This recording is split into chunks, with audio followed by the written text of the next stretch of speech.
നമുക്ക് ബാലന്റെയും ഗോപതിയുടെയും നാളത്തെ നല്ലൊരു കഥ ആയിട്ടാലോ? വീഡിയോ ഇഷ്ടപ്പെടുവാണെങ്കിൽ ഒന്ന് ലൈക്ക് ചെയ്ത് ഹൈപ്പ് ചെയ്യാൻ മറക്കരുത് കേട്ടോ. അങ്ങനെ എന്താണെങ്കിലും കൃഷ്ണമംഗലത്തിനുള്ള പണി കൊടുത്തും ഇത്ര സത്യങ്ങളൊക്കെ തുറന്നു പറയുവാണ്. ദേവമംഗലംകാരെ കാരണമാണ് ഇപ്പൊ കൃഷ്ണമംഗലംകാർ തല ഉയർത്തി പിടിച്ചിരിക്കുന്നത്. അത് മാത്രമല്ല, തന്റെ ജീവൻ രക്ഷിച്ചവരായിട്ടാണ് ഇപ്പൊ താന് ഇവിടെയുള്ള മനുഷ്യരെ കാണുന്നത്. അതുകൊണ്ട് ആരൊക്കെ എന്തൊക്കെ പറഞ്ഞാലും ശരി, ഞാൻ ഇവിടെ ഉള്ളവരെ എല്ലാവരും ദൈവതുല്യരായിട്ടാണ് കാണുന്നത്. എനിക്ക് ഒരിക്കലും ഇവരെ വെറുക്കാനൊന്നും പറ്റില്ല. എനിക്കൊരു ആപത്ത് വന്നു കഴിഞ്ഞപ്പോൾ അപ്പച്ചിയും ആരിനും അവരൊക്കെ ഉണ്ടായിരുന്നുള്ളൂ, വേറെ ആരും ഉണ്ടായിരുന്നില്ല. ഒരുപക്ഷെ അന്ന് ഞാൻ ആത്മഹത്യ ചെയ്യാനായിട്ട് അങ്ങോട്ട് തീരുമാനം എടുത്ത സമയത്ത് എന്നെ ഇവർക്ക് ആർക്കും രക്ഷിക്കാൻ പറ്റിയില്ലായിരുന്നെങ്കിൽ ഇന്നിപ്പം ഞാനിവിടെ ജീവനോടെ പോലും കാണില്ലായിരുന്നു. ഇതെല്ലാം കേട്ട് കഴിഞ്ഞപ്പോഴത്തേനും നന്ദിതയുടെ കണ്ണൊക്കെ നിറഞ്ഞൊഴുകി.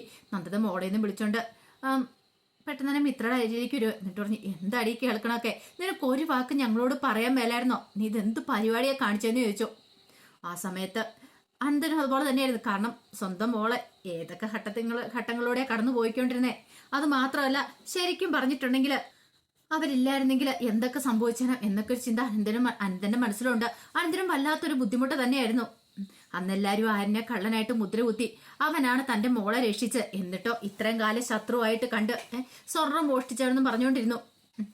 ആ സമയത്ത് മിത്ര പറഞ്ഞു, അതുപോലെയുള്ള ആരിന് വേണ്ടിയിട്ട് ഞാൻ ഇത്രയെങ്കിലും ചെയ്തു കൊടുക്കണ്ടേ? ആരിന് എന്നോട് അപ്പോഴേ പറഞ്ഞ ആ സ്വർണം തിരികെ ഏൽപ്പിക്കാനായിട്ട് നമുക്ക് ആരുടെ ഒന്നും വേണ്ടെന്ന് പറഞ്ഞതാ. പക്ഷെ എനിക്കെന്തോ എന്റെ മനസാക്ഷി അനുവദിച്ചില്ല.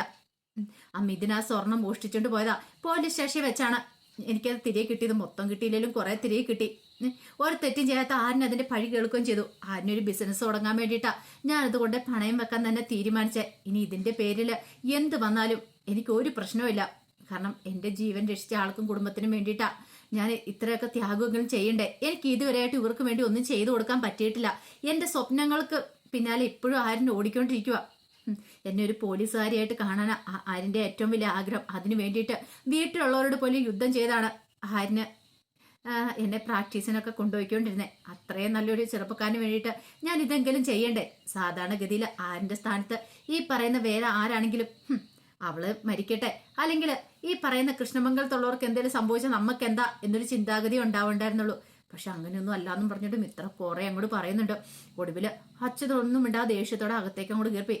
നാണം കെട്ട് നിൽക്കുമല്ലേ, എന്തേലും പറയാൻ പറ്റുമോ? കാരണം ദേവമംഗലംകാരുടെ ശത്രുത കാണിച്ചോണ്ടിരുന്ന പക്ഷെ ഒന്നും വല്ലാതായി തീർന്നില്ലേ.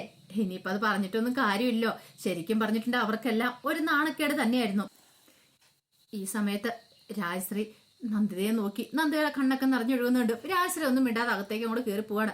അനന്തരം എല്ലാവർക്കും മനസ്സിലായി എന്തായിരുന്നു ശരിക്കും ഒന്ന് സംഭവിച്ചെന്നുള്ളത്. എന്നിട്ടും ബാലനെയും കോമതിയും എല്ലാരെയും കുറ്റപ്പെടുത്തി. ഇന്ദിരാമ്മ മിത്രയോട് പറഞ്ഞു, പോട്ടെ മോളെ, ഇനിയിപ്പോ അതൊന്നും ഓർത്ത് വിഷമിക്കണ്ട, കാര്യങ്ങളൊക്കെ മനസ്സിലായല്ലോ എന്ന് പറഞ്ഞു. ധർമ്മനും എല്ലാവർക്കും ഒരു അന്താളിപ്പ് തന്നെയായിരുന്നു. അതുപോലെ തന്നെ ആകാശൊക്കെ ഒരിക്കലും പ്രതീക്ഷിച്ചില്ല ഇത്രയും വലിയൊരു ടിസ്റ്റും കാര്യങ്ങളൊക്കെ. അങ്ങനെ ഒടുവിൽ അവരെല്ലാം കൂടെ അകത്തേക്കും കൂടെ കയറി പോവാണ്. ആ സമയത്ത് മിത്രയ്ക്കാണ് എന്ത് ചെയ്യണമെന്ന് അറിയത്തില്ല. ബാലനും ഗോമതി അവരെല്ലാം കൂടെ അത് കയറി പോയി കഴിഞ്ഞപ്പോൾ മിത്രയോട് മീനാക്ഷി പറഞ്ഞു, ഞാൻ അപ്പോഴേ പറഞ്ഞല്ലേ മിത്ര, ഇതൊന്നും വേണ്ടിയിരുന്നില്ലാന്നോ. അപ്പോഴേക്കും ആര്യം പറഞ്ഞു, എന്നാലും മീനാക്ഷി ചേച്ചി എന്നോട് ഈ ചതി ചെയ്യണ്ടായിരുന്നു എന്ന് പറഞ്ഞു. അല്ല, അത് പിന്നെ ആര്യ മിത്ര പറഞ്ഞു കഴിഞ്ഞപ്പോൾ എനിക്ക് പിന്നെ എന്ത് ചെയ്യണമെന്ന് അറിയത്തില്ല. അതുകൊണ്ടാണ് PF എടുത്ത് തുകയെന്ന് പറഞ്ഞ് 10 ലക്ഷം രൂപ ഞാൻ തരാമെന്ന് പറഞ്ഞത്. ആരിനൊരു നല്ല നിലയിൽ എത്തണമെന്ന് എൻ്റെ ഏറ്റവും വലിയ ആഗ്രഹമാണ്. നീ ഇങ്ങനെ കിടന്ന് കഷ്ടപ്പെടുന്ന കാണുമ്പോൾ എൻ്റെ മനസ്സൊന്ന് നോവുന്നുണ്ടെന്ന് പറഞ്ഞു. ആരിന് മനസ്സിലായി മീനാക്ഷി എത്രമാത്രം സ്നേഹിക്കുന്നുകൊണ്ടാണ് ഇങ്ങനൊരു ത്യാഗം ചെയ്യാൻ തയ്യാറായതെന്ന്. മീനാക്ഷിക്ക് ആരെയും പറ്റിക്കണമെന്നോ അല്ലെങ്കിൽ വഞ്ചിക്കണമെന്നോ ഒന്നുമില്ല. പക്ഷെ തൻ്റെ കൂടപ്പറപ്പുകൾ അല്ലെങ്കിൽ താൻ അത്രമാത്രം കൂടപ്പറപ്പുകളെ പോലെ സ്നേഹിക്കുന്നവര് നല്ല നിലയിൽ എത്തിക്കാണാനായിട്ടാ ആഗ്രഹിക്കുന്നത്. അതുകൊണ്ട് ഒരു അസൂയം കാര്യങ്ങളൊന്നും മീനാക്ഷിക്കില്ല താനും. ഈ സമയത്ത് അകത്തേക്ക് ചെന്നിട്ട് അച്ഛനാവിടെ ഭ്രാന്ത് പിടിക്കുമ്പോഴത്തേനും അലോക് വന്നിട്ട് പറഞ്ഞു, അച്ഛാ അവൻ ഈ പറഞ്ഞൊക്കെ ശരിയായിരിക്കുമെന്ന് ചോദിച്ചു. ആർക്കറിയാം ശരിയാണോ അല്ലയോ എന്നൊക്കെ. എനിക്ക് അത്രയ്ക്ക് അങ്ങോട്ട് വിശ്വാസം വരുന്നില്ലെന്ന് പറഞ്ഞു. ഇത് കേട്ടോണ്ട് വന്ന രാജശ്രീ പറഞ്ഞു, അതെ അതെ, പക്ഷെ ഇപ്പം ഇത്ര പറഞ്ഞു കേട്ടോ, ബാക്കി സ്വർണം അല്ല പോലീസ് സ്റ്റേഷൻ അന്വേഷിച്ചിട്ട് കൃത്യമായിട്ടുള്ള കാര്യങ്ങൾ അറിയാലോ. ആനന്ദേട്ടൻ പറഞ്ഞ പോലീസ് സ്റ്റേഷനിൽ നിന്ന് അവർക്ക് സ്വർണം കൊടുത്തെന്നല്ലേ പറഞ്ഞേ, ചിലപ്പോൾ അവനും കൊണ്ടുപോയതായിരിക്കും എന്നൊക്കെ പറയുകയാണ്. അപ്പോഴേക്കും അച്ഛൻ പറഞ്ഞു, എന്തൊക്കെ തന്നെയാണെങ്കിലും എല്ലാവരുടെയും മുന്നിൽ നാണം കെട്ട് പോയില്ലേ. ദേവമംഗലംകാരുടെ മുന്നിൽ ഇപ്പൊ കൃഷ്ണമംഗലത്തിന് എന്താ വില? അവർ തന്ന ദാനം പോലെയായാലും ഇപ്പം മിത്രയുടെ ജീവിതം. ശരിക്കും പറഞ്ഞോണ്ടല്ലോ അവളെ കൊന്നു കളയ വേണ്ടേ, ഒരു നിമിഷം പോലും വെച്ചോണ്ടിരിക്കില്ല. ഈ കുടുംബത്തിന് ചീത്തപ്പേരുണ്ടാക്കാൻ വേണ്ടിയിട്ട്, നാണക്കേടുണ്ടാക്കാൻ വേണ്ടിയിട്ട് ജനിച്ച സന്തതി അവള്. അല്ലായിരുന്നെങ്കിലോ ഇപ്പൊ ഇത്രയും വലിയ പ്രശ്നങ്ങളൊക്കെ ഉണ്ടാവുമായിരുന്നോ? ഇത് കേട്ടോണ്ട് അനന്തൻ അങ്ങോട്ട് കയറി വരുന്നത്. അനന്തൻ പറഞ്ഞു, എന്താടാ നീ പറഞ്ഞെന്ന് ചോദിച്ചോണ്ട് അച്യുതന്റെ കോളറിന് അങ്ങോട്ട് കയറി കുത്തിപ്പിടിച്ചു. എന്റെ മോളെ കൊല്ലണമെന്നോ? നിനക്ക് അങ്ങനെ പലതും തോന്നൂടാ എന്ന് പറഞ്ഞു. അപ്പോഴേക്കും രാജശ്രീ എല്ലാവരും കൂടെ കയറി ഇടപെട്ടു. ഇതെന്താ കാണിക്കണമെന്ന് പിടിച്ചു മാറ്റുവാണ്. ഇന്ദിരാ പറഞ്ഞു, എടാ മോനെ നീ പിടിവിടാനൊക്കെ പറഞ്ഞു. ധർമ്മനെ ഓടിക്കയറി വന്ന് പിടിച്ചു മാറ്റുന്നുണ്ട്. അനന്തൻ പറഞ്ഞു, ഇന്ന് ആ സത്യങ്ങളൊക്കെ അറിഞ്ഞത് ശരിക്കും പറഞ്ഞിട്ടുണ്ടെങ്കിലുണ്ടല്ലോ എന്താ കാര്യങ്ങളെന്ന് പോലീസ് സ്റ്റേഷനിൽ വെച്ച് എനിക്ക് വ്യക്തമായിട്ട് മനസ്സിലായിട്ടുണ്ടായിരുന്നില്ല. ആ മിഥുന്റെ കയ്യിൽ നിന്നാണ് സ്വർണം വാങ്ങിച്ചെടുത്തതെന്ന് ഞാൻ മനസ്സിലാക്കിയിട്ടുണ്ടായിരുന്നു. ഈ പറയുന്ന മിഥുന് ഇവിടെ കുറെ കാലം കയറി ഇറങ്ങി നടന്നതല്ലേ? അലോകെ നിന്റെ ഭയങ്കര കൂട്ടല്ലായിരുന്നോ? അപ്പൊ ഇതിനു വേണ്ടിയിട്ടായിരുന്നില്ലേ അവൻ ഇവിടെ കയറി ഇറങ്ങി നടന്നിരുന്നേ? എന്റെ മോളെ വശീകരിച്ചെടുത്തിട്ട് എന്റെ മോളെ ഇല്ലാതാക്കി സ്വർണം കൈക്കലാക്കാനായിരുന്നു അവന്റെ ശ്രമം. എന്നിട്ടോ എന്റെ മോൾ അവിടുന്ന് രക്ഷപ്പെട്ട് വന്നു കഴിഞ്ഞപ്പോ അച്യുതൻ പറഞ്ഞു, അനന്തേട്ടാ അങ്ങനെയല്ല, ഒന്ന് ഓർത്ത് നോക്കിയേ, നീ കൂടുതലൊന്നും പറയണ്ട, ആർക്കാ ഒരു തെറ്റ് പറ്റാത്തെ, ആർക്കാണെങ്കിലും ഒരു തെറ്റൊക്കെ പറ്റും എന്നും പറഞ്ഞോണ്ട് എന്റെ മോളെ കൊന്നു കളയാനോ ഇനി മേലാൽ അങ്ങനെ പറഞ്ഞാണ്ടല്ലോ ഞാനൊന്നും പറഞ്ഞോണ്ട് ദേഷ്യപ്പെട്ട അനന്തരം കൂടെ കയറിപ്പോയി. ഇന്ദിരാമ്മ അച്ഛനോട് പറഞ്ഞു, എന്താ അച്ഛത അത്? അവന്റെ മുന്നിൽ വെച്ച് നിനക്ക് പറയാൻ കൊള്ളുന്ന വാക്കുകളായിരുന്നു അത്. നീ ഒന്ന് ആലോചിച്ച് നോക്കേ. സ്വന്തം മോളെ കുറിച്ച് അവള് ജീവിതത്തിലേക്ക് തിരികെ വന്നല്ലോ, അവളെ ജീവൻ തിരികെ കിട്ടിയില്ലോന്നോ ഓർത്ത് സന്തോഷിച്ചിരിക്കുന്ന ഒരച്ഛനവന് ആ സമയത്ത് സ്വന്തം മോളെ കൊല്ലണം എന്നൊക്കെ പറഞ്ഞിട്ടുണ്ടെങ്കിൽ ആർക്കെങ്കിലും സഹിക്കുവോ? ഇപ്പൊ ആലോചനയാണ്, നീ എന്ത് ചെയ്യും എന്ന് ചോദിച്ചു. അത് കേട്ടപ്പോ അച്ഛനൊന്നും മിണ്ടിയില്ല. രാജശ്രീ പറഞ്ഞു, അങ്ങനെയാണോ അമ്മേത്? നീ മിണ്ടരുതെന്ന് പറഞ്ഞു. നന്ദിതയുടെ കണ്ണൊക്കെ നിറഞ്ഞൊഴുകി നന്ദിത അകത്തേക്ക് അങ്ങോട്ട് കയറിപ്പോയി. ധർമ്മം വന്നിട്ട് അച്ഛനോട് പറഞ്ഞു, എന്നാലും ആ പറഞ്ഞ് കുറച്ച് കടന്നുപോയി അച്ഛനേട്ടാ.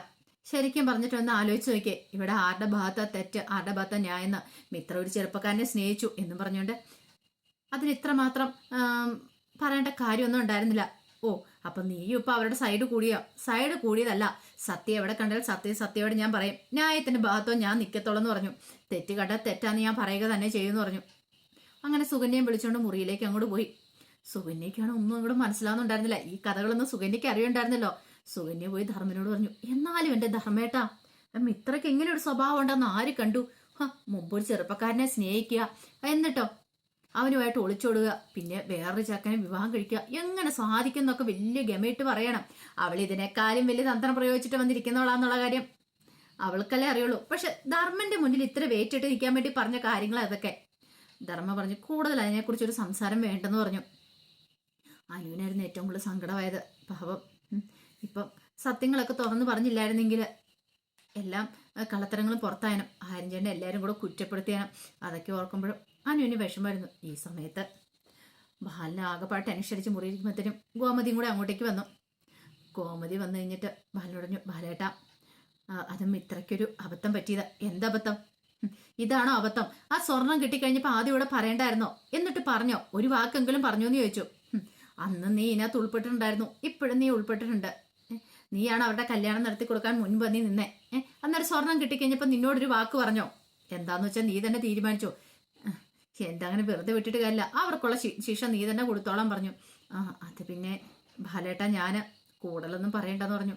അപ്പോഴേക്കും ആരിനും മിത്രയ്ക്ക് അങ്ങോട്ട് വന്നു. അവർക്കൊക്കെ ഭയങ്കര വിഷമമായിപ്പോയി. ഈ സമയത്ത് ഗോമതി മിത്രയുടെ അടുത്തേക്ക് വന്നു. മിത്രയുടെ അടുത്ത് എന്ന് വെച്ചിട്ട് മിത്രയോട് രൂക്ഷമായിട്ട് ഇങ്ങനെ നോക്കുകയാണ്. പിന്നീട് ഗോമതി മിത്രയോട് പറഞ്ഞു, അതെ തൽക്കാലത്തേക്ക് നിന്റെ സ്വർണം പണയം വെച്ചോ വിറ്റിട്ടൊന്നും അവൻ നീ പൈസ കൊടുക്കണ്ട, ആ കാര്യമൊക്കെ ഞങ്ങൾ നോക്കിക്കോളാം. അവൻ്റെ ബിസിനസ് തുടങ്ങാനായിട്ടേ എന്താന്ന് വെച്ചാൽ ഞങ്ങൾ ചെയ്തോളാം. പറഞ്ഞു കേട്ടല്ലോ, ഇതാ നിനക്ക് തരുന്ന ശിക്ഷ. കാരണം അങ്ങനെ ഒന്നും പറയാനും ചെയ്യാനും പറ്റില്ലല്ലോ. ശിക്ഷ കൊടുക്കാന്ന് പറഞ്ഞിട്ടുണ്ടെങ്കിൽ അങ്ങനെ ശിക്ഷിക്കാനൊന്നും പറ്റില്ല. കാരണം അവർക്കറിയാം മിത്ര നല്ല കാര്യമാണ് ആരിനു വേണ്ടി ചെയ്യാൻ തീരുമാനിച്ചേ. സ്വർണം കിട്ടിയെന്നുള്ള കാര്യം മറച്ചു വെച്ച് ഇനിയിപ്പോൾ വീട്ടിലറിഞ്ഞിട്ടുണ്ടെങ്കിൽ സമ്മതിക്കില്ല എന്നൊരു ചിന്ത ഉള്ളതുകൊണ്ടാണ്. അപ്പൊ അതാന്നുള്ള കാര്യം അവർക്കും മനസ്സിലായിട്ടുണ്ടായിരുന്നു. മിത്ര പറഞ്ഞു, അപ്പച്ചി എന്നോട് പൊറുക്കണം, വേണ്ട, ഇനിയിപ്പോൾ ക്ഷമയൊന്നും പറയേണ്ട കാര്യമില്ല, നിന്റെ മനസ്സ് ഞങ്ങൾക്ക് അറിയാം. അതുകൊണ്ട് നീ ഇനിയിപ്പോൾ ആ സ്വർണ്ണം ഒന്നും പണയം വിളിച്ച് അവന് കൊടുക്കേണ്ട കാര്യമൊന്നും ഇല്ലയെന്ന് പറഞ്ഞു. ആരിന് ഭയങ്കര സങ്കടമായിരുന്നു. ആരെയും മുറിയിൽ പോയി വിഷമിച്ചിരിക്കുന്ന സമയത്ത് മിത്ര ഇങ്ങോട്ട് വരുന്നേ. മിത്ര വന്നിട്ട് ആരിൻ്റെ മുന്നിലേക്ക് ഇങ്ങനെ തൊഴുകൈകളോടെ നിന്നിട്ട് പറഞ്ഞു, ആര്യ എന്നോട് പൊറുക്കാര്യ, ഞാൻ ആരിനോട് ഒരു തെറ്റ് ചെയ്തു, അത് ആരിനോട് ഞാൻ മറച്ചു വെച്ചു. ആ സ്വർണം പണയം വെക്കാൻ പോവാന്നുള്ള കാര്യം ഞാൻ ഒരിക്കലും അങ്ങനെ ചെയ്യാൻ പാടില്ലായിരുന്നു. മിത്രയ്ക്ക് തന്നെ തോന്നി, അതുകൊണ്ടാണല്ലോ ഈ പ്രശ്നങ്ങളൊക്കെ ഉണ്ടായത്, നാണക്കേടുണ്ടായത്. എന്നോട് ക്ഷമിക്കണമെന്ന് പറഞ്ഞു. ആര്യം പറഞ്ഞു, എന്താ സാരമില്ല പോട്ടെ, ആരിനറിയാം മിത്ര തനിക്ക് വേണ്ടിയിട്ട് അങ്ങനെയൊക്കെ ചെയ്തെന്ന്. അത് മാത്രമല്ല എല്ലാ സത്യങ്ങളും വിളിച്ചു പറഞ്ഞ് തന്നെ രക്ഷിക്കാൻ അവൾ ശ്രമിച്ചുകൊണ്ടിരുന്നേ. താൻ ഒരു തെറ്റും ചെയ്തിട്ടില്ല, നിരപരാധിയാന്ന് എല്ലാവരുടെ മുന്നിൽ അവൾക്ക് തെളിയിക്കാനായിട്ട് സാധിച്ചു. ഇത്രയും കാലം താൻ ഒരു കള്ളനായിട്ടാണ് എല്ലാവരുടെ മുന്നിൽ, അതായത് കൃഷ്ണമംഗലംകാരുടെ മുന്നിൽ അറിയപ്പെട്ടിരുന്നത്. പക്ഷെ ഇപ്പൊ അതല്ലാന്ന് എല്ലാവരുടെ മുന്നിൽ മിത്ര വിളിച്ചു പറഞ്ഞു. മിത്രയോടുള്ള ആരിന്റെ സ്നേഹം ഇരട്ടിക്കുകയോ ചെയ്തേ. എന്നാലും ഇനി അധികം വൈകാതെ അവർ ഭാര്യ ഭർത്താക്കന്മാരായിട്ട് ജീവിക്കുക തന്നെ ചെയ്യും. അപ്പൊ അതിന്റെ നല്ല കഥകളൊക്കെ നമുക്ക് എല്ലാവർക്കും കാത്തിരിക്കാട്ടോ. ഒരിക്കൽ കൂടി എല്ലാവർക്കും ശുഭരാത്രി നേർന്നുകൊണ്ട് നിർത്തുന്നു.